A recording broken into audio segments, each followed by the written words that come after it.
बिस्मिल्लाहिर्रहमानिर्रहीम। क्या हैज़ की हालत में, नापाकी की हालत में अगर औरत वज़ू करे उसे सवाब मिलेगा?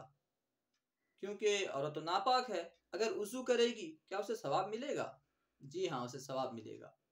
उलमाए किराम ने लिखा है, नमाज की आदत बरकरार रखने के लिए औरत के लिए मुस्तहब है कि वो नमाज के वक्तों में वज़ू करे और ज़िक्र दुरूद वगैरह करती रहे, ताकि नमाज की जो आदत है वो ख़त्म ना हो। आम तौर पर देखा गया है जो औरतें नमाज पढ़ने वाली हैं, जब नापाक होती हैं तो बिल्कुल नमाज से गाफिल हो जाती हैं। नमाज तो फ़र्ज़ है नहीं, ठीक है, अलग बात है, मगर उसके बाद जब पाक होती हैं तो नमाज ना पढ़ने की जो आदत होती है नापाकी की हालत में, इसकी वजह से बाद में भी कुछ ना कुछ नमाज छूट जाती हैं।